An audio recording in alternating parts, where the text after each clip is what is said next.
This is the Fifth Estate Tribe of Mentors, where each week we profile voices from around the world that can inspire and make an impact to us on the continent. This is an opportunity to reflect, an opportunity to find one's Kairos moment. Kairos is an ancient Greek word meaning the right, critical, or opportune moment. The ancient Greeks had two words for time, chronos and kairos. The former refers to chronological or sequential time, while the latter signifies a proper or opportune time for action. Kairos time calls for action, conversion, and transformation, a change of life. Kairos is a point of opportunity and favor, and God assists us in discerning the Kairos, this moment of grace. And we hope that these voices will help you along this journey. Today's tribal mentor is Kamala Harris, America's first lady vice president and woman of color. No, it is the perspective of a woman who grew up a black child in America, who was also a prosecutor, who also has a mother who arrived here at the age of 19 from India, who also, likes hip hop. Like, what do you want to know? Her father, a Jamaican, taught at Stanford University, and her mother, the daughter of an Indian diplomat, was a cancer researcher. She'd tell us, don't sit around and complain about things, do something. So I did something. After earning an undergraduate degree from Howard University and a law degree from the University of California, Hastings, she began her career in the Alameda County District Attorney's Office. In 2003, Kamala became the District Attorney of the City and County of San Francisco.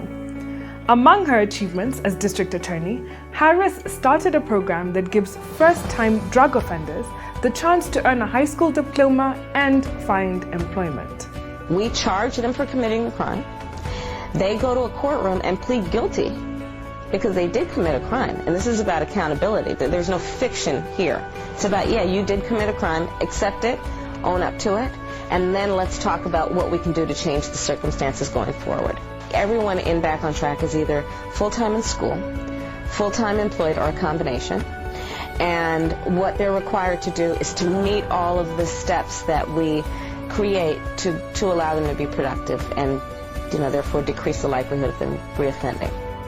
In 2017, Kamala D. Harris was sworn in as a United States Senator for California. She was the second African-American woman and first South Asian American senator in history. Do you solemnly swear to support and defend the Constitution of the United States against all enemies, foreign and domestic, that you will bear true faith and allegiance to the same, that you take this obligation freely without any mental reservation or purpose of evasion, and you will well and faithfully discharge the duties of the office upon which you're about to enter, so help you God? I did. I don't have to. She serves on the Homeland Security and Governmental Affairs Committee, the Select Committee on Intelligence, the Committee on the Judiciary, and the Committee on the Budget. Take a look here in 2019 at Howard University when she decided that she would vie for the 2020 presidency in the United States. It's important here because we start to see her philosophy.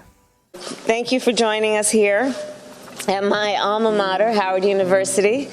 Some people are asking, why are you bringing everyone together here?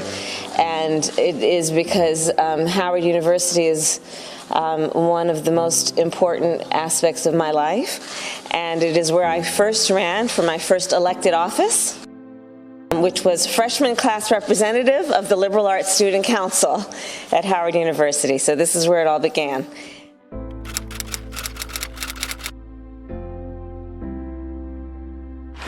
Well, my concern is that there have been human rights abuses that have taken place there. My concern is that we cannot conduct our foreign policy through tweets.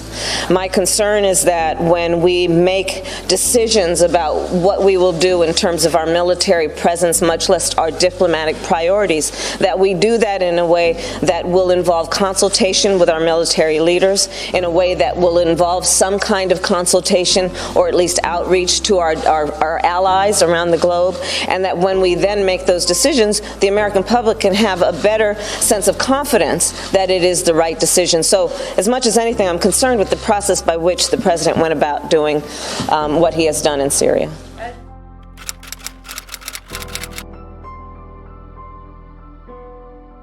Well, for all voters, we've got to reach out to folks. We've got to go where they are, understand who they are. We have to listen as much as we talk, and that is certainly what I intend to do as a candidate for the President of the United States. It is my full intention to travel this country and to sit in living rooms and to listen to families and let them express their concerns and their needs, and understand that when we take on these positions, it is about representing all of the people of the country, and we must understand that based on where they are, be it geographic region, be it gender or race or ethnicity, there may be a diversity of issues and concerns, and we should be in tune to those issues and concerns. And fundamentally, we also should understand that the vast majority of us have something than what separates us. And so I say that to say what I know to be true, which is when people wake up in the middle of the night, be it a mom in Compton or a mom in Kentucky, she's waking up having the same concerns about how she's going to be able to raise those babies, how she's going to be able to pay the rent at the end of the month, how she's going to be able to retire with dignity. You're an African-American woman, but you're also Indian-American, and I'm just curious. Indeed. What's the best? How do you describe yourself? Did you read my book? How do I describe myself? I describe myself as a proud American. That's how I describe myself. Andrea?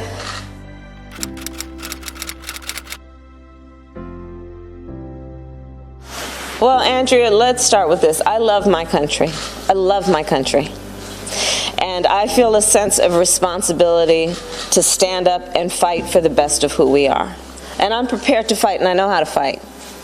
And in particular, when we're talking about fighting for the values that we hold sacred and dear, when it comes to talking about how we fight for the American people and have leadership in this country that is focused on the needs of the people instead of self-interest, I'm prepared to fight that way, and I believe it will be a winning fight.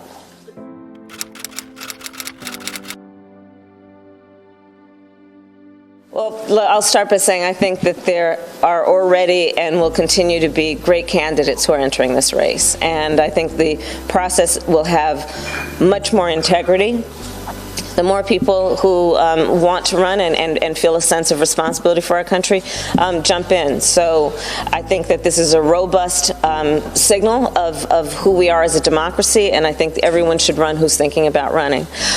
In terms of a path, the path is going to be through all of the states that are the 50 states of the United States. The path is going to be about talking to people who are right now aware that this economy is not working for working people. It's going to be about talking with people about the fact that right now we have an administration that has waged a full-on assault on American values and American ideals. It is going to be about speaking truth, especially when there has been so much that is contrary to truth. It is going to be about working to regain the trust of Americans and understanding that they have a right to have a government and to have leaders in this country who see them and care about them and have some curiosity about their circumstance in life and their needs, be it for their family, their neighborhood, or their community, or their country.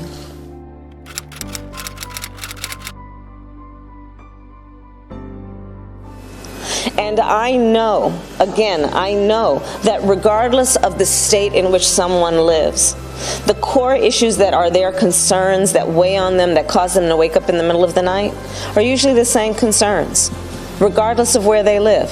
It is usually a concern about how they're going to pay those bills, how are they going to pay the rent, are they going to be able to retire with dignity, can they pay off those student loans?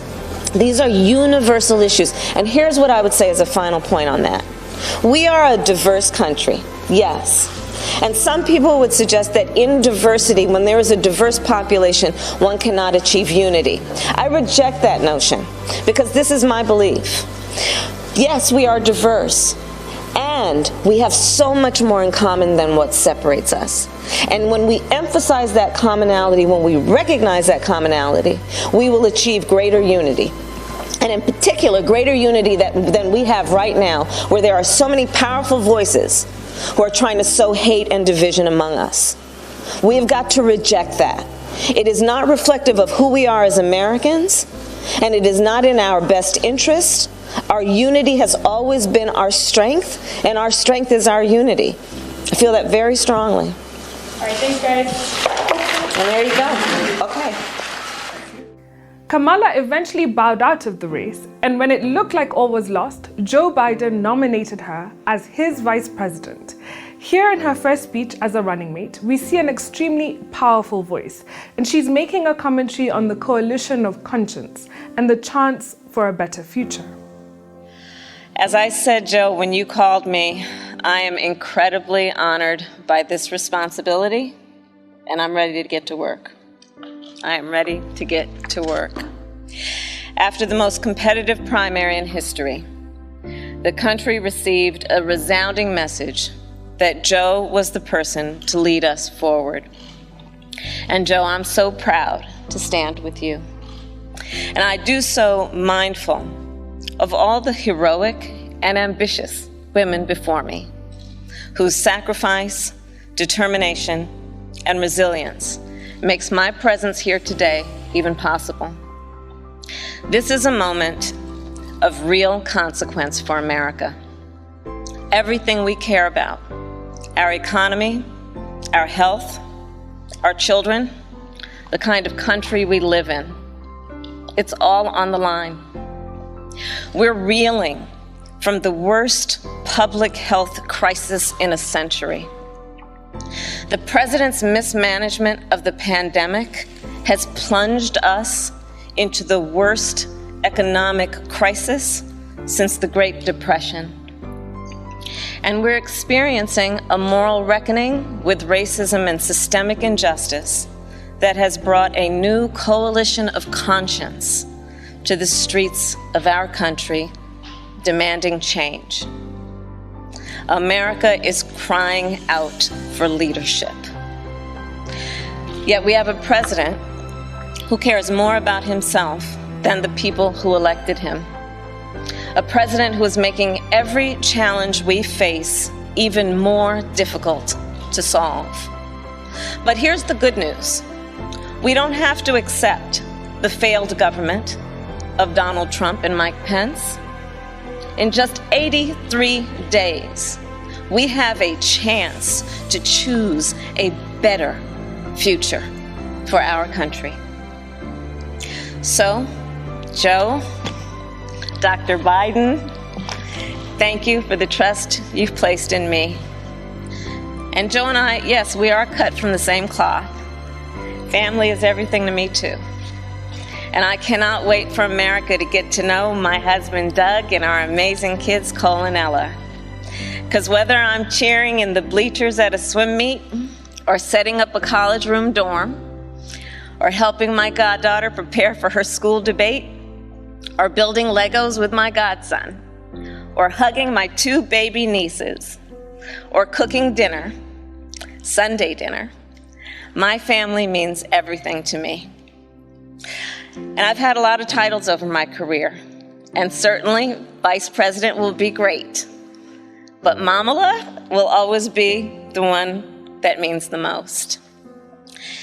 And you know, my mother and father, they came from opposite sides of the world to arrive in America. One from India and the other from Jamaica, in search of a world-class education. But what brought them together was the civil rights movement of the 1960s. And that's how they met, as students in the streets of Oakland, marching and shouting for this thing called justice, in a struggle that continues today. And I was part of it. My parents would bring me to protests strapped tightly in my stroller. And my mother, Shamala, raised my sister Maya and me to believe that it was up to us and every generation of Americans to keep on marching. She'd tell us, don't sit around and complain about things, do something. So I did something. I devoted my life to making real the words carved in the United States Supreme Court, equal justice under law. And 30 years ago, I stood before a judge for the first time, breathed deep, and uttered the phrase that would truly guide my career and the rest of my career. Kamala Harris for the people. The people, that's who I represented as district attorney fighting on behalf of victims who needed help. The people. That's who I fought for as California's Attorney General when I took on transnational criminal organizations who traffic in guns and drugs and human beings. And it's the people who I have fought for as a United States Senator, where I've worked every day to hold Trump officials accountable to the American people. And the people are who Joe and I will fight for every day in the White House. And let me tell you, as somebody who has presented my fair share of arguments in court, the case against Donald Trump and Mike Pence is open and shut. Just look where they've gotten us. More than 16 million out of work. Millions of kids who cannot go back to school. A crisis of poverty, of homelessness, afflicting Black, brown, and indigenous people the most. A crisis of hunger, afflicting 1 in 5 mothers who have children that are hungry. And tragically, more than 165,000 lives that have been cut short. Many with loved ones who never got the chance to say goodbye. It didn't have to be this way. 6 years ago, in fact, we had a different health crisis. It was called Ebola. And we all remember that pandemic. But you know what happened then? Barack Obama and Joe Biden did their job. Only 2 people in the United States died. 2. That is what's called leadership. But compare that to the moment we find ourselves in now. When other countries are following the science, Trump pushed miracle cures he saw on Fox News. While other countries were flattening the curve, he said the virus would just, poof, go away. Quote, like a miracle. So when other countries opened back up for business, what did we do? We had to shut down again.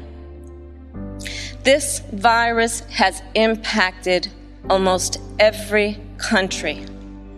But there's a reason it has hit America worse than any other advanced nation. It's because of Trump's failure to take it seriously from the start. Joe likes to say that character is on the ballot, and it's true. When he saw what happened in Charlottesville 3 years ago today, he knew we were in a battle for the soul of our nation. And together with your help, that's a battle we will win. Earlier this year, I said I'd do whatever Joe asked me to do. And so now I'm asking you to do the same. So visit joebiden.com to get involved in this campaign and vote. Because electing Joe Biden is just the start of the work ahead of us.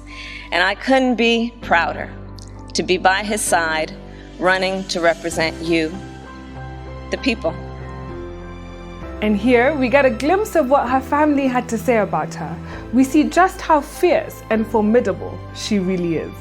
To deliver an acceptance speech. Kamala Harris is my auntie. My stepmom. My big sister, which means you'll always be my older sister. And there are some things we'd like to share with you.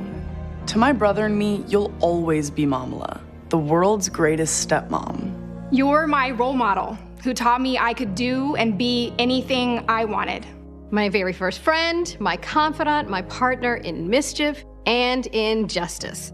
You're a rock, not just for our dad, but for 3 generations of our big blended family. You showed me the importance of public service and made sure I grew up surrounded by smart, strong, ambitious women every day.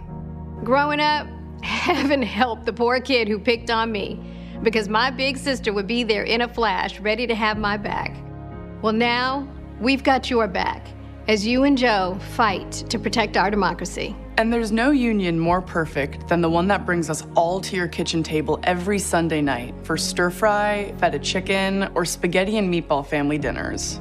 And now that I'm a mom, you're showing my daughters and so many girls around the world who look like them what's possible and what it's like to move through the world as fierce, formidable, phenomenal women in their own unique way. I love you. I admire you. I am so proud of you. And even though Mommy's not here to see her first daughter step into history, the entire nation will see in your strength, your integrity, your intelligence, and your optimism the values that she raised us with. We love you, Mamala. We're so proud of you, Auntie. You mean the world to us, Kamala. And we could not be more excited To share you with the world As the next Vice President. Vice President of the United States.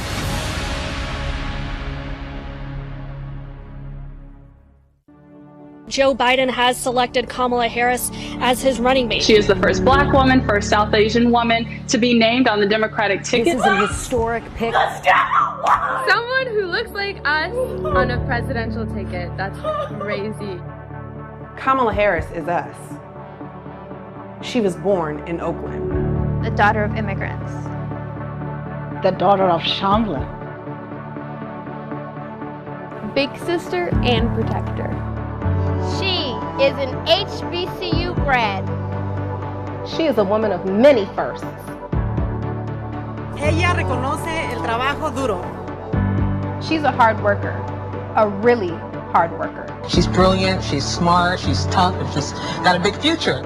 She's probably one of the best role models. Kamala Harris is like a dream to me. Senator Harris cares about people. There's no doubt about it. When she says for the people, it is in every ounce of who she is. She's for us. She's for us. She fights for women's rights. She fights to end mass incarceration. She is a fearless advocate for the voiceless. The litmus test for America is how we are treating black women. Now I'm talking about someone who can fight for black people, brown people, undocumented people, LGBT people, disabled people, young people, old people, all of America. It's about all of us knowing our power, each of us, to lift people up, right? And to remind them that we see them and we hear them and that they matter.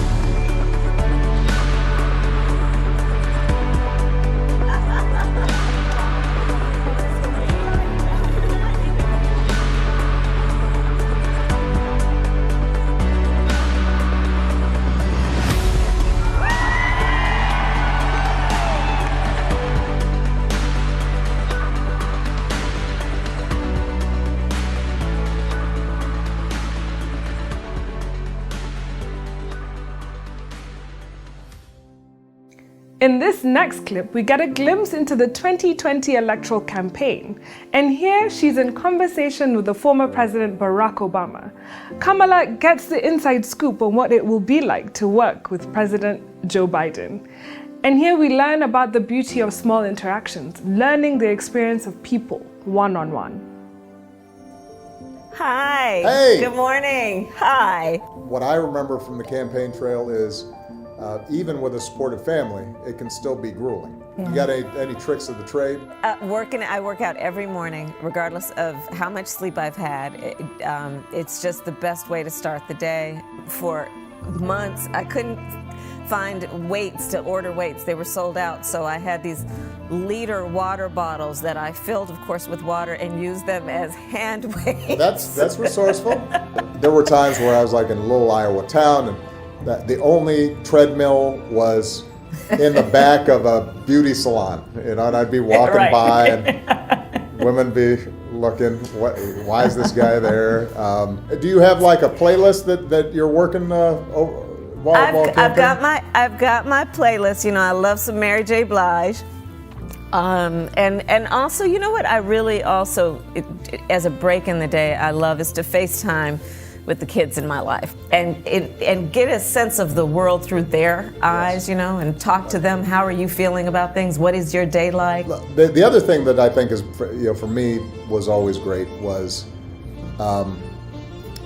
those moments, and you never knew when they'd come, when you just have a conversation with, maybe it's a security guard in a building, or maybe it's some young kid who runs up and said they ran for, student council, and that's right. Do you have any advice?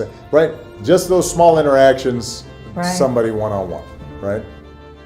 That's right, and those conversations, because also people of our country they really are full of hope, right? There's a lot that gives them a reason to be concerned about the future, but there's also a lot that folks just carry in their hearts and their spirit that is truly born out of optimism. And so when you have those conversations and people share with you their hardships, but also they're there because they also believe that things are possible, that all things are possible. And I agree with you, those interactions, those one-on-one interactions really do inspire and help you to keep it real. Right. And obviously that is critical if we are to lead effectively. Right. So tell me about Joe and your relationship with Joe, and what do I need to know? Like, what's the thing about the ice cream? He loves ice cream. Tell me about that. Well, listen, ice cream is big. Pasta with red sauce, he can go deep on that. He really does like those aviator glasses. He knows he looks good in them. But look, the main thing to know about Joe is that Joe has never lost his sense of why we do this. And we do it because of, for him, memories of his family back in Scranton, and then the people at Delaware that he represented, the folks on the Amtrak train he met each and every day.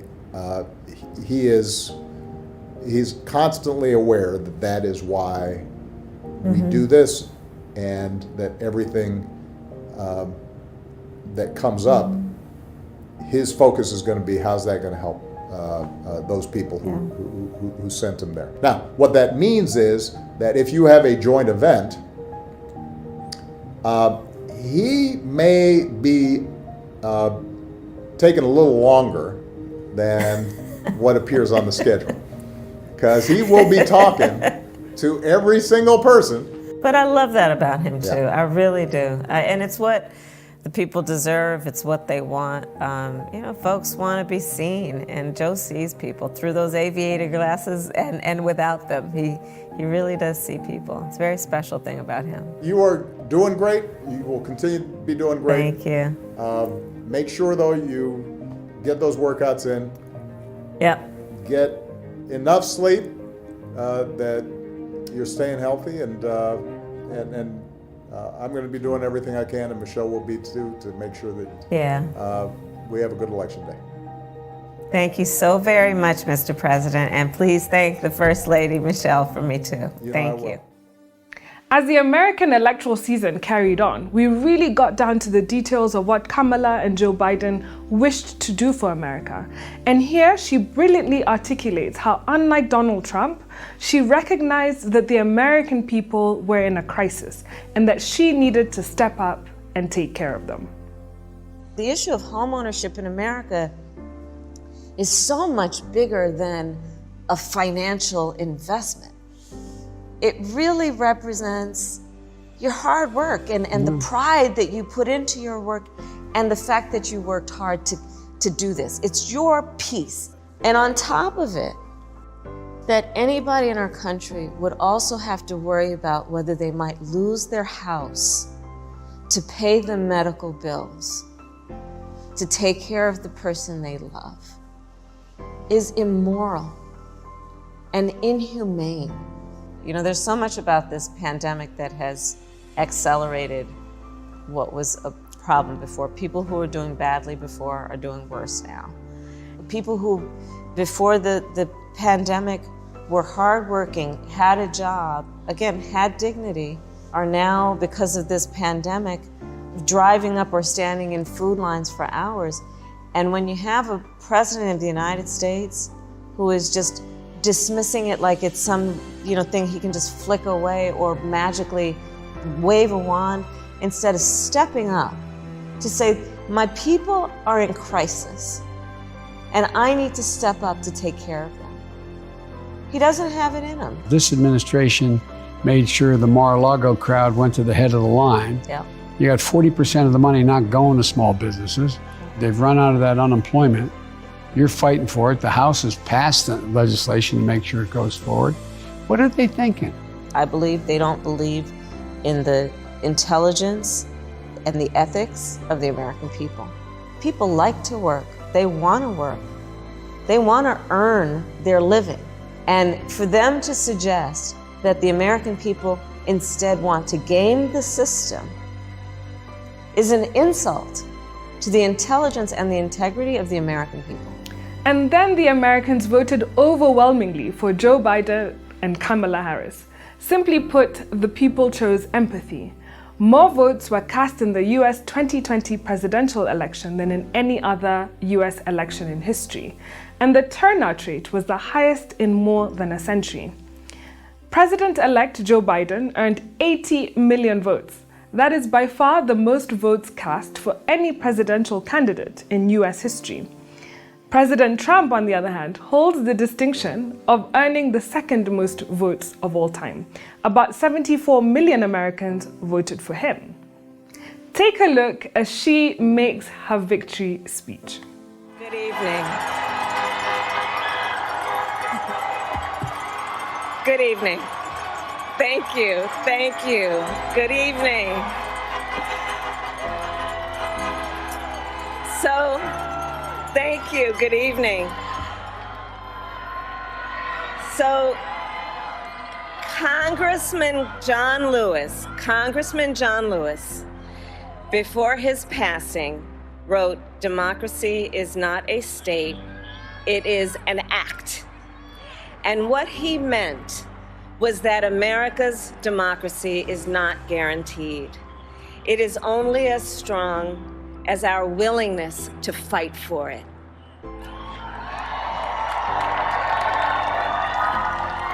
To guard it and never take it for granted. And protecting our democracy takes struggle, it takes sacrifice, but there is joy in it, and there is progress. Because we, the people, have the power to build a better future.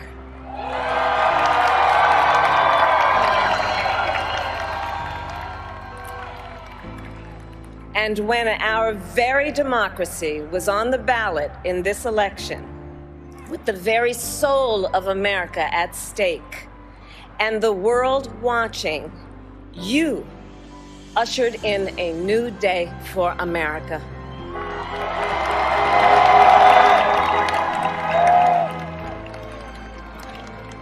To our campaign staff and volunteers, this extraordinary team, thank you for bringing more people than ever before into the democratic process. And for making this victory possible. To the poll workers and election officials across our country who have worked tirelessly to make sure every vote is counted, our nation owes you a debt of gratitude.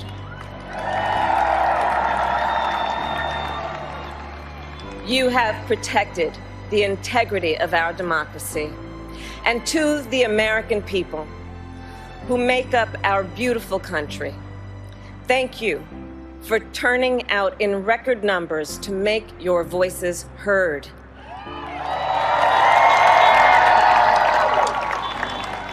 And I know times have been challenging, especially the last several months.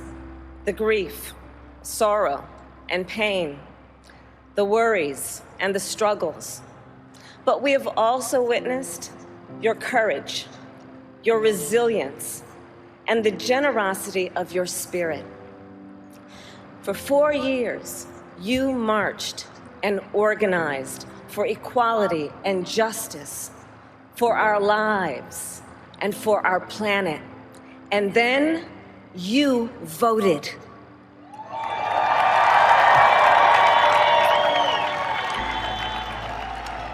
And you delivered a clear message.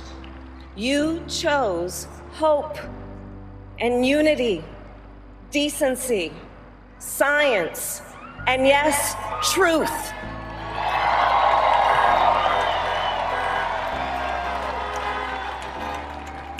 You chose Joe Biden as the next president of the United States of America.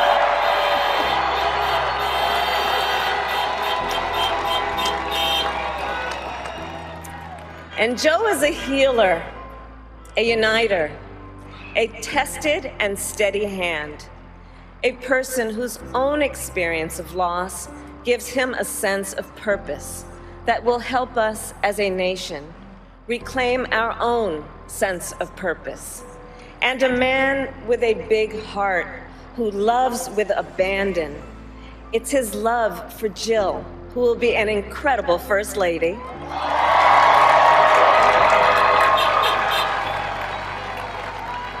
It's his love for Hunter and Ashley and his grandchildren and the entire Biden family.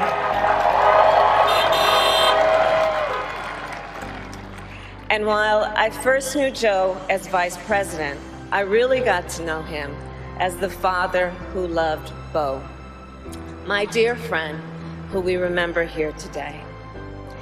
And to my husband, Doug,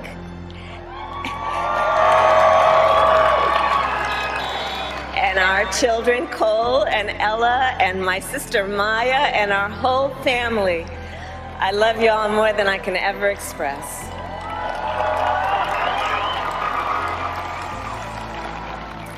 We are so grateful to Joe and Jill for welcoming our family into theirs on this incredible journey. And to the woman most responsible for my presence here today, my mother, Kamala Harris, who is always in our hearts.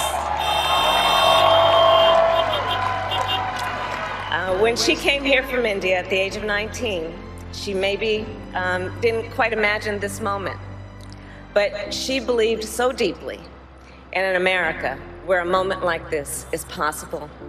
And so I am thinking about her and about the generations of women, Black women,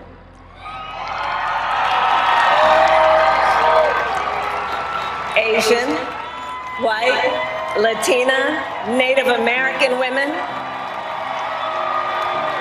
who throughout our nation's history have paved the way for this moment tonight.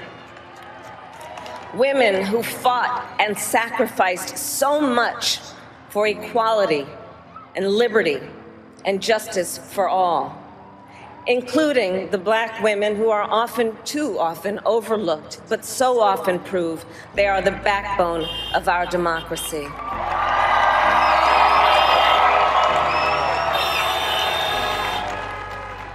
All the women who have worked to secure and protect the right to vote for over a century, 100 years ago with the 19th Amendment, 55 years ago with the Voting Rights Act, and now in 2020 with a new generation of women in our country who cast their ballots and continued the fight for their fundamental right to vote and be heard.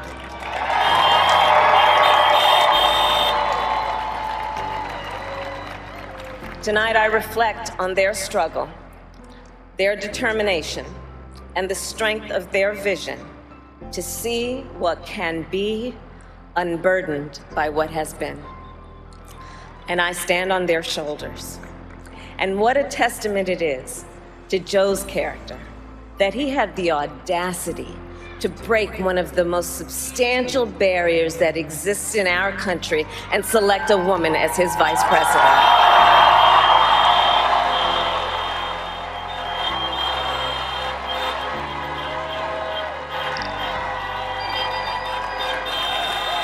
But while I may be the first woman in this office, I will not be the last.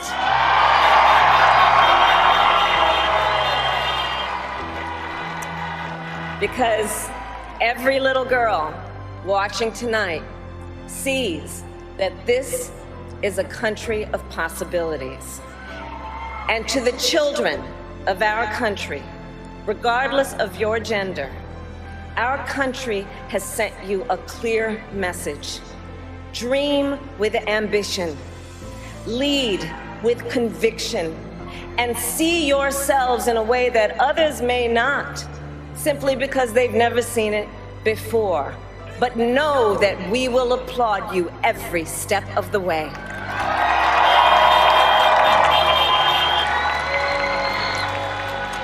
And to the American people, no matter who you voted for, I will strive to be a vice president, like Joe was to President Obama, loyal, honest, and prepared, waking up every day thinking of you and your family.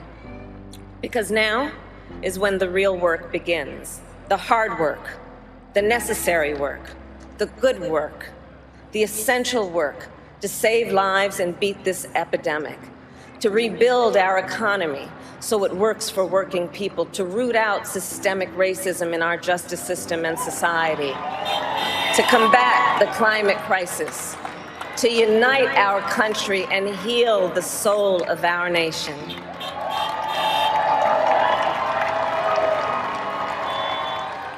And the road ahead will not be easy, but America is ready, and so are Joe and I.